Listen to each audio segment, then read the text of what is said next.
श्री रामचरितमानस के अयोध्या कांड में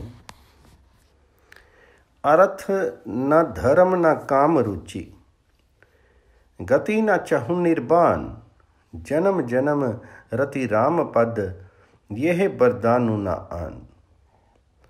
मुझे न अर्थ की इच्छा है, न धर्म की, न काम की, और न मैं मोक्ष ही चाहता हूँ।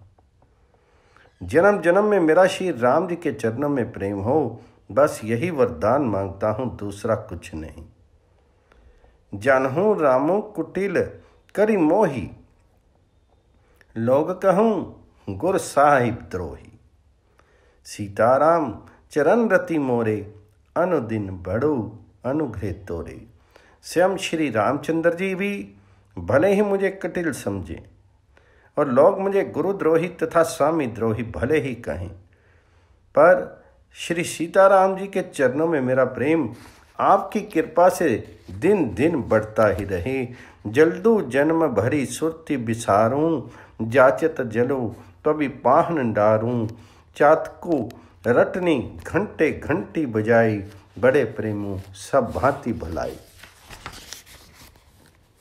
मेघ चाहे जन्म भर चातक की सदी बुला दें, और जल मांगने पर वह चाहे वज्र और पत्थर ओले ही गिराए। पर चातक की रटन घटने से तो उसकी बात ही घट जाएगी, प्रतिष्ठा ही नष्ट हो जाएगी। उसकी तो प्रेम बढ़ने में ही सब तरह से भलाई है। कन कहीं बान चढ़ाई जिमी दाहें, तिमी प्रीतम पद नेम निभाहें। भरत बचन सुनि माज त्रिवेणी, भई मृदुबानी सुमंगल देनी। जैसे तपाने से सोने पर चमक आ जाती है, वैसे ही प्रीतम के चरणों में प्रेम का नियम निभाने से प्रेमी सेवक का गौरव बढ़ जाता है। भरत जी के वचन सुनकर के बीच त्रिवेणी में से सुंदर मंगल देने वाली कोमल वाणी हुई। तात भरत तुम सब विधि साधु, रामचरण अनुराग अगाधु। बादी गलानी करहूँ मन माही, तुम सम राम ही कोई प्रिय नाही।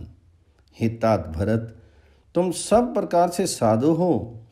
श्री रामचंद्र जी के चरणों में तुम्हारा अथाह प्रेम है। तुम व्यर्थ ही मन में ग्लानि कर रहे हो। श्री रामचंद्र को तुम्हारे समान प्रिय कोई नहीं है। तनु पुल केउ हिय हर्षो सुनी, बेनी बचन अनुकूल। भरत धन्य कहीं धन्य सुर हर्षित, बरसहीं फूल। त्रिवेणी के अनुकूल वचन सुनकर के भरत जी का शीर पुलकित हो गया, हृदय में हर्ष छा गया। भरत जी धन्य हैं कहकर देवता हर्षित होकर के फूल बरसाने लगे। पर मोदित तीर्थ राज निवासी, वेखा नस बटु ग्रही उदासी। कहि परस्पर मिली 10 पांचा, भरत स्नेहु सीलु सुचि साचा। तीर्थराज प्रयाग में रहने वाले वानप्रस्थ, ब्रह्मचारी, गृहस्थ और उदासीन सन्यासी सब बहुत ही आनंदित हैं और 10-5 मिलकर के आपस में कहते हैं कि भरत जी का प्रेम और शील पवित्र और सच्चा है। सुनत राम गुण ग्राम सुहाए, भरद्वाज मुनि बर पही आए। दंड प्रणामो करत मुनि देखे, मूर्ति मंत भाग्य निज लेखे। श्री रामचंद्र जी के सुंदर गुण समूह को सुनते हुए वे मुनि श्रेष्ठ भरद्वाज जी के पास आए।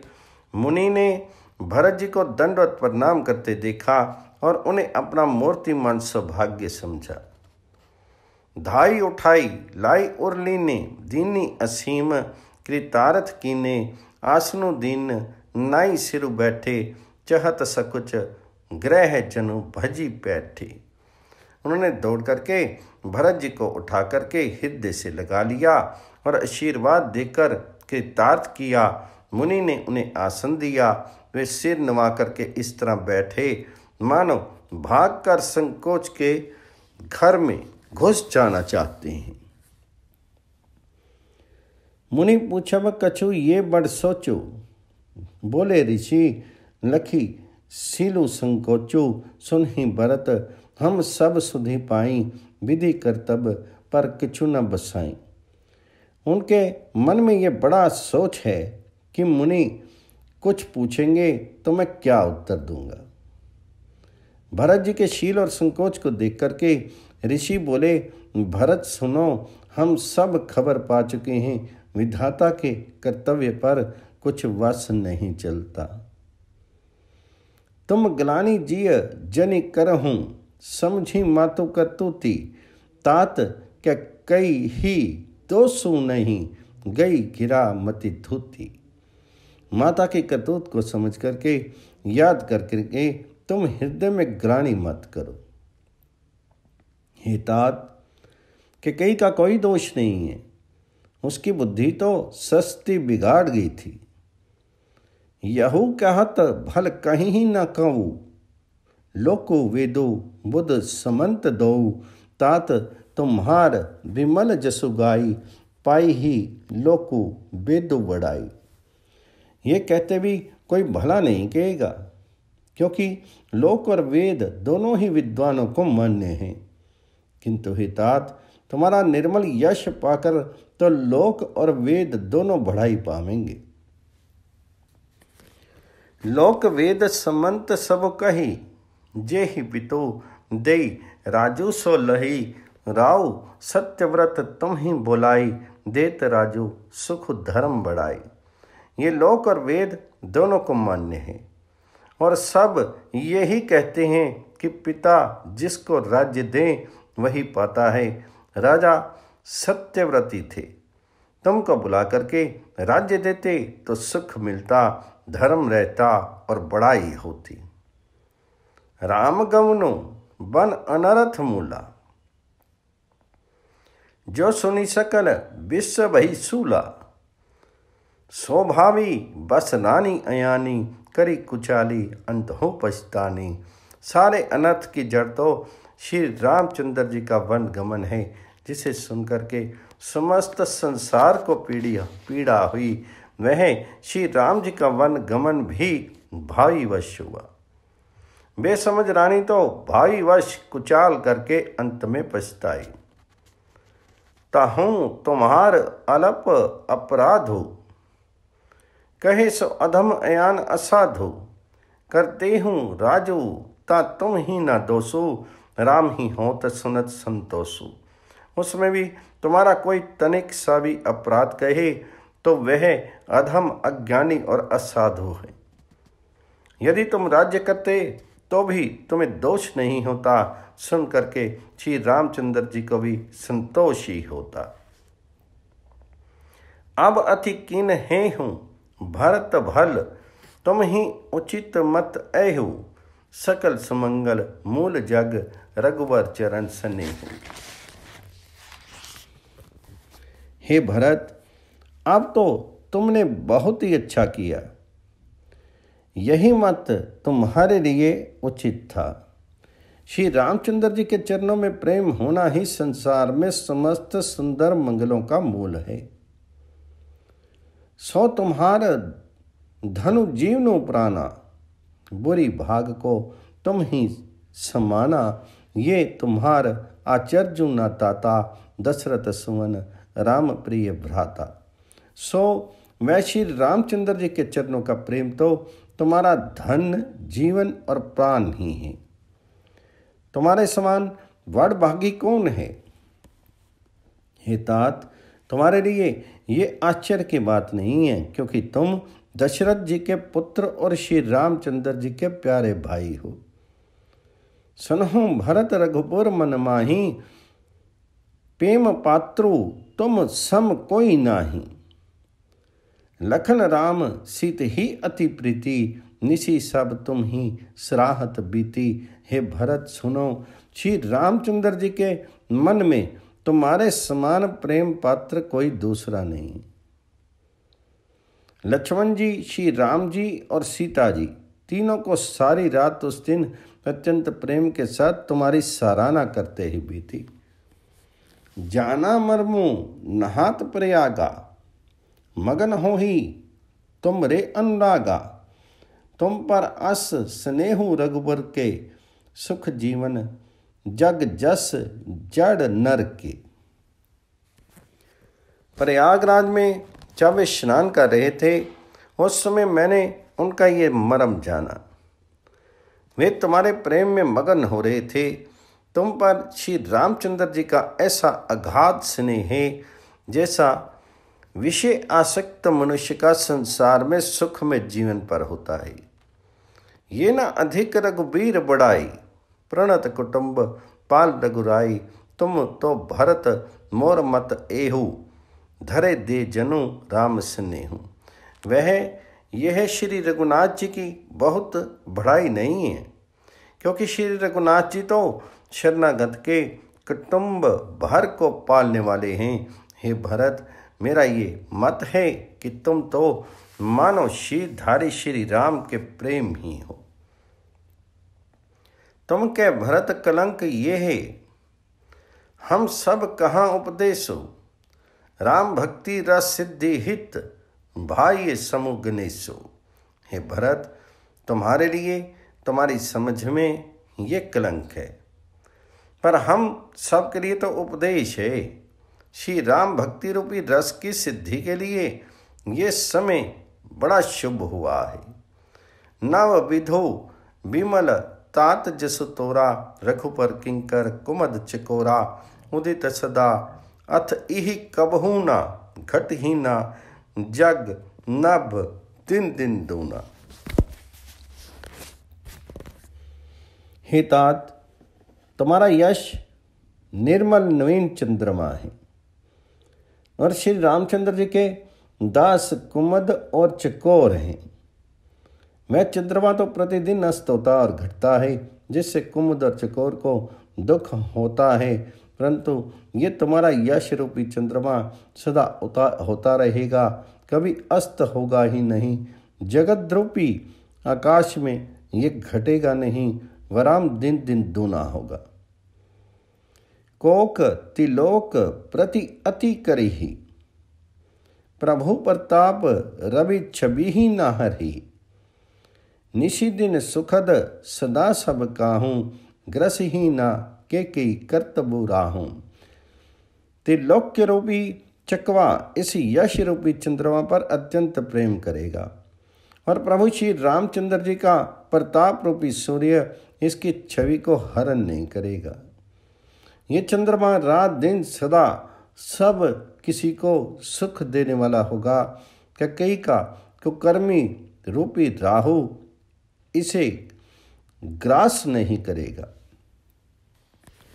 पूरन राम सुप्रेम पियोसा, गुर अवसान दोष नहीं दूसा, राम भगत अब अमी अघाहू, किन हे हूँ सुलभ सुधा बसुदा हूँ।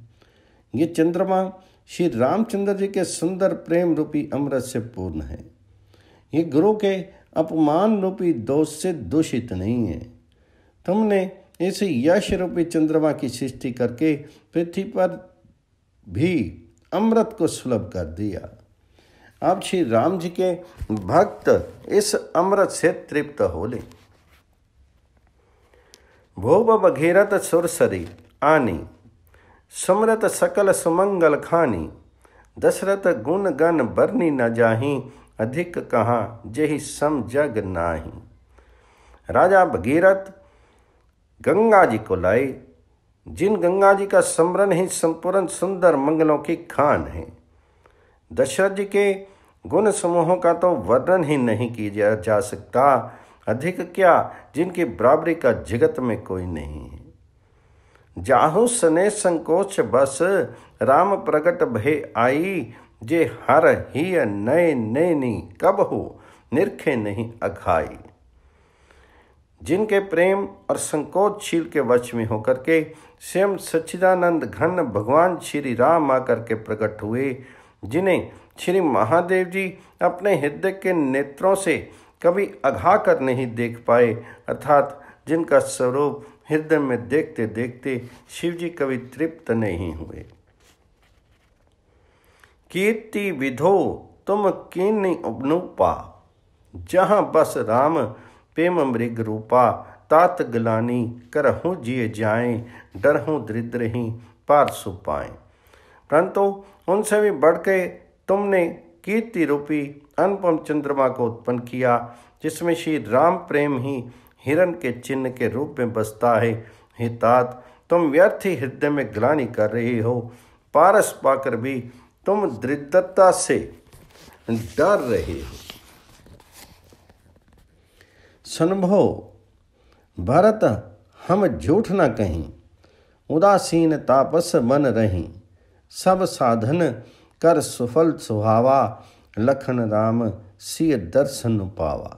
हे भरत सुनो, हम झूठ नहीं कहते, हम उदासीन हैं, किसी का पक्ष नहीं करते, तप रूपी हैं, किसी की मुंह देखी नहीं कहते, और वन में रहते हैं, किसी से कुछ प्रयोजन नहीं रखते।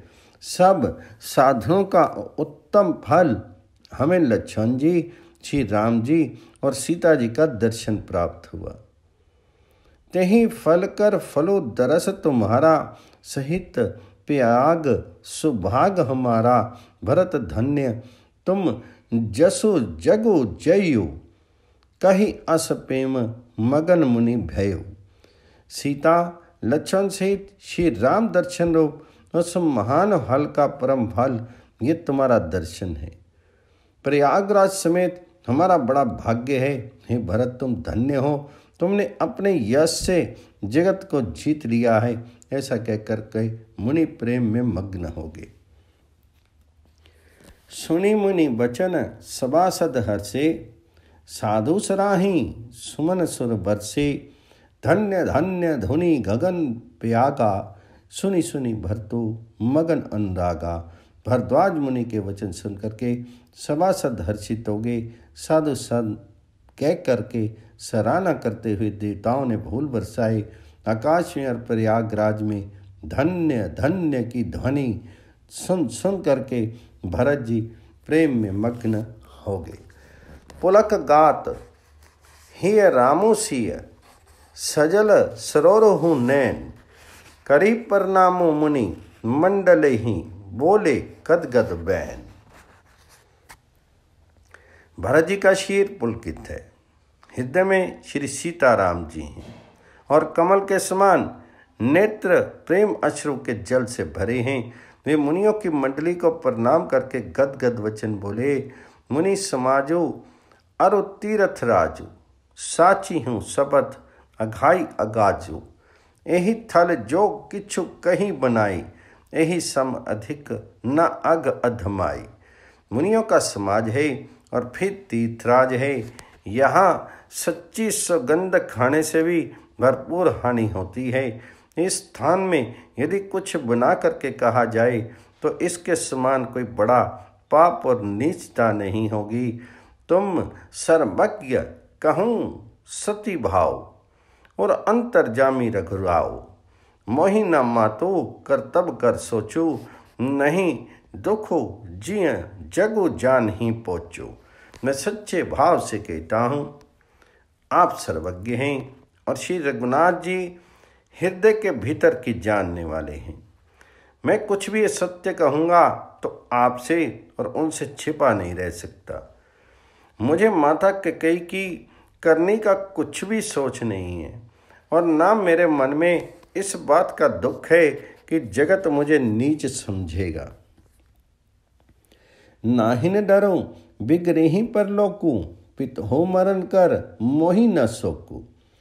सुकृत सुजग भरी भुवन सुजाए, लक्ष्मण राम सरिस सुत पाए।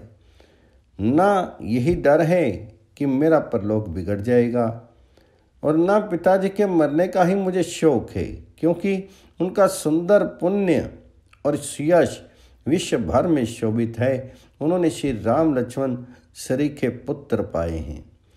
राम बिरह तजि तनु छन भंगो, भूप सोच कर कमन प्रसंगो। राम लखन सिय बिनु पग पन ही, करी मुनि बेस फिर ही बन बन ही।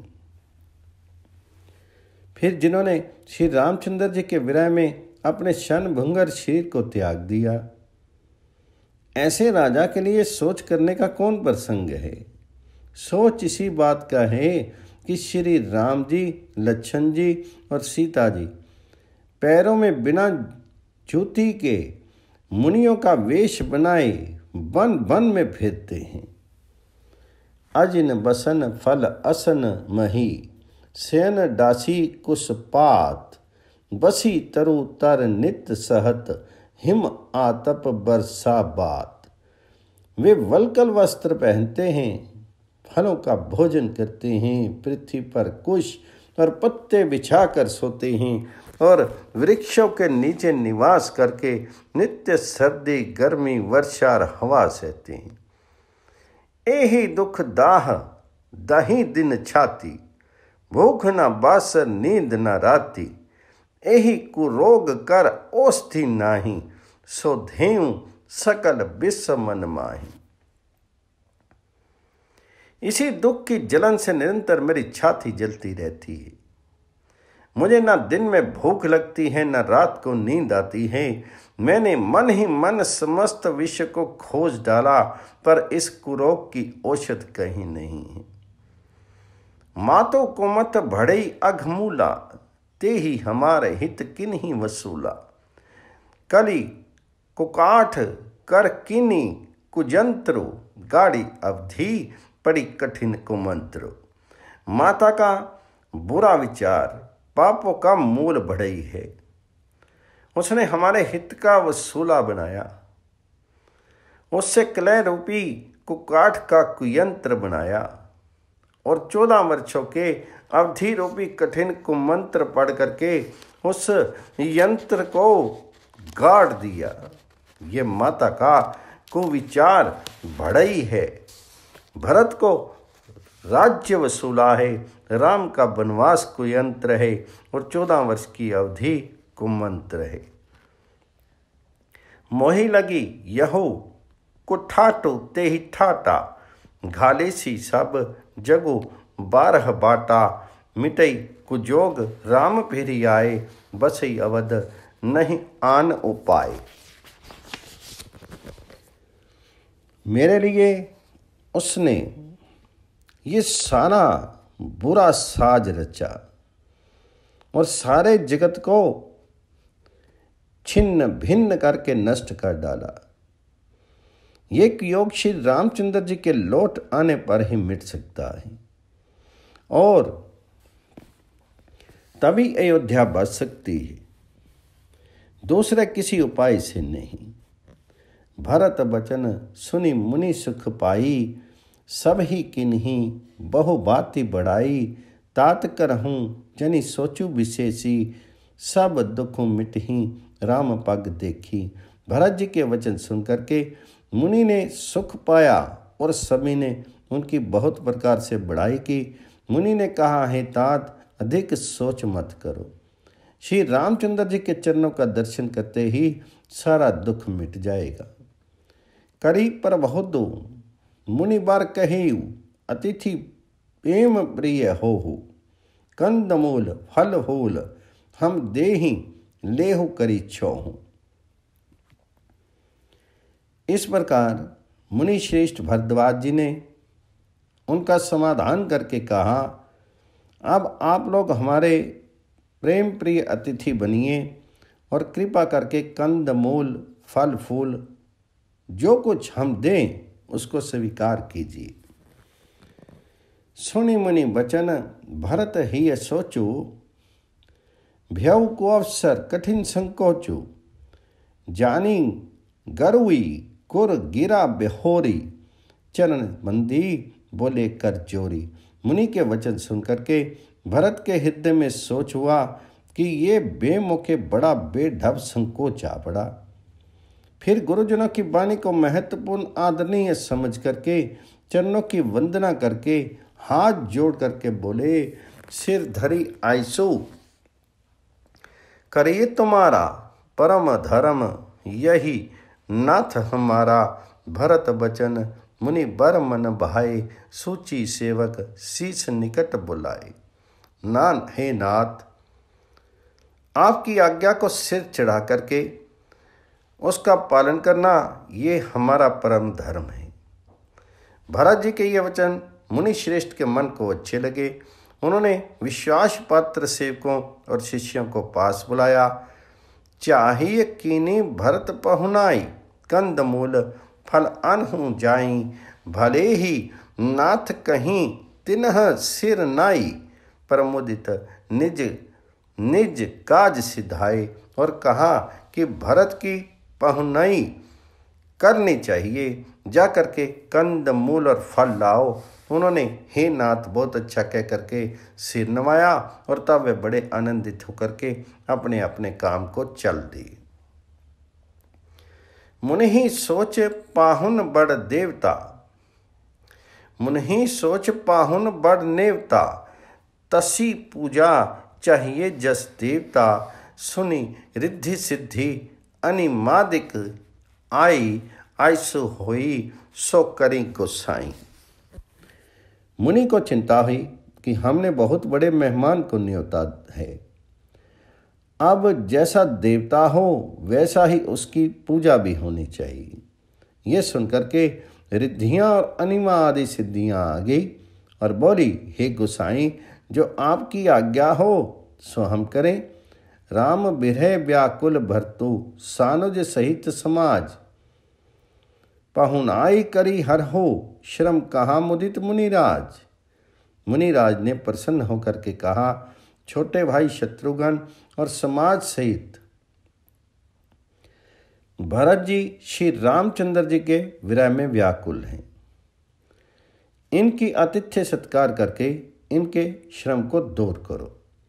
रिद्धि सिद्धि सिर धरी मुनिवर बानी, बड़ भाग्नि आप हो अनुमानी, कही परस्पर सिद्धि समुदाय, अतुलित अतिथि राम लघु भाई। रिद्धि सिद्धि ने मुनिराज की आज्ञा को सिर चढ़ा करके अपने को बड़ भाग्नि समझा। सब सिद्धियां आपस में कहने लगी, श्री रामचंद्र जी के छोटे भाई भरत ऐसे अतिथि हैं जिनकी तुलना में कोई नहीं आ सकता।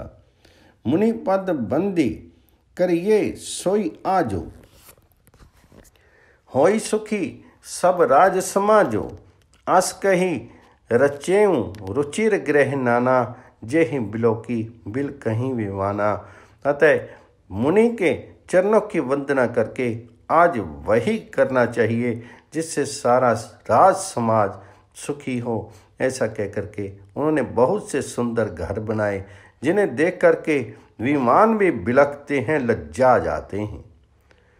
भोग विभूति भूरी भरी राखे, देखत जिन्हीं अमर अभिलाषे, दासी दास साजू सब लीने, जोगवत रही मन ही मनु दीने। उन घरों में बहुत से भोग, इंद्रियों के विषय और ऐश्वर्य ठाट बाट का सामान भर कर रख दिया, जिन्हें देख करके देवता भी ललचा गए। दासी दास सब प्रकार की सामग्री लिए हुए मन लगा करके उनके मनों को देखते रहते हैं, अर्थात उनके मन की रुचि के अनुसार करते रहते हैं। सब समाजो सजी सिद्धि पल माही, जे सुख सुरपुर सपने हूँ नाही, प्रथम ही बास दिए सबके ही, सुंदर सुखद जथा रुचि जेहि। जो सुख के समान स्वर्ग में भी स्वप्न में भी नहीं है, ऐसे सब समान सिद्धियों ने पल भर में सज दिए। पहले तो उन्होंने सब किसी को जिसकी जैसी रुचि थी वैसे ही सुंदर सुखदायक निवास स्थान दिए। बाहुरी सब परिजन भरत कहू, ऋषि अस आयसुदीन, विधि विस्मय दायकू, विभव मुनि भर तप बल कीन। और फिर कुटुंब सहित भरत जी को दिए, क्योंकि ऋषि भरद्वाज जी ने ऐसी आज्ञा दे रखी थी। भरत जी चाहते थे कि उनके सब संगियों को आराम मिले, इसलिए उनके मन की बात जान करके मुनि ने पहले उन लोगों को स्थान देकर पीछे सपरिवार भरत जी को स्थान देने के लिए आज्ञा दी थी। मुनि श्रेष्ठ ने तपोबल से ब्रह्मा को भी चकित कर देने वाला वैभव राज दिया। मुनि प्रभाव जब भरत बिलोका, सब लगू लगे लोकपति लोका। सुख समाजो नहीं जाई बखानी, देखत बिरती विसारी ज्ञानी। जब भरत जी ने मुनि के प्रभाव को देखा तो उनके सामने उन्हें इंद्र, वरुण, यम, कुबेर आदि सभी लोकपालों के लोग तुच्छ जान पड़े। सुख की सामग्री का वर्णन नहीं हो सकता, जिसे देख करके ज्ञानी लोग भी वैराग्य भूल जाते हैं। आसन शयन सुबसन बिताना, वन बाटिका बिहग मृग नाना। सुरभि फूल फल अमीय समाना, विमल जलाशय विविध विधाना। आसन सेज सुंदर वस्त्र चंदोवे, वन बगीचे भांति भांति के पक्षी और पशु, सुगंधित फूल और अमृत के समान स्वादिष्ट फल, अनेकों प्रकार के तालाब, कुएं, बावली आदि निर्मल जलाशय। असन पान शुचि अमी अमी से, देखी लोग सकुचात जमी से। सुर सुर भी सुर तरु सब ही के, लखिय बिलासु सुरेश सची के। तथा अमृत के भी अमृत शरीखे पवित्र खान पान के पदार्थ थे, जिन्हें देख करके सब लोग संयमी पुरुषों, विरक्त मुनियों की भांति सुखचा रहे हैं। सभी के डेरों में मनवांछित वस्तु देने वाले कामधेनु और कल्प वृक्ष हैं, जिन्हें देख करके इंद्र इंद्राणी को भी अभिलाषा होती है, उनका भी मन ललचा जाता है। ऋतु बसंत बह त्रिविध बिहारी, सब कह सुलभ पदारथ चारी। स्त्रक चंदन बनी तादिका भोगा, देखी हरस विस्मय बस लोका। बसंत ऋतु है, शीतल मंद सुगंध, 3 प्रकार की हवा बह रही है। सभी को धर्म अर्थ काम और मोक्ष चारों पदार्थ सुलभ हैं। माला चंदन स्त्री आदि भोगों को देख करके सब लोग हर्ष और विषाद के वश हो रहे हैं। हर्ष तो भोग सामग्रियों को और मुनि के तप प्रभाव को देखकर होता है, और विषाद इस बात से होता है कि श्री राम के वियोग में नियम व्रत से रहने वाले हम लोग भोग विलासों में क्यों आ फंसे। कहीं इनकी आसक्त होकर हमारा मन नियम व्रत को तो ना त्याग दे। संपत्ति चकई भरतु चक मुनि, आयस खेलवार तेहि निसी आश्रम। पिंजरा राखे भा बिनु अनुसार। संपत्ति भोग विलास की सामग्री चकवी है और भरत जी चकवा हैं, और मुनि की आज्ञा खेल है, जिसने उस रात को आश्रम रूपी पिंजरे में दोनों को बंद कर रखा। और ऐसे ही सवेरा हो गया। जैसे किसी बहेलिये के द्वारा एक पिंजरे में रखे जाने पर चकवी चकवे का रात को संयोग नहीं होता, वैसे ही भरद्वाज जी की आज्ञा से रात भर भोग सामग्रियों के साथ रहने पर भी भरत जी ने मन से भी उनका स्पर्श तक नहीं किया। मास प्रायण 19वां विश्राम।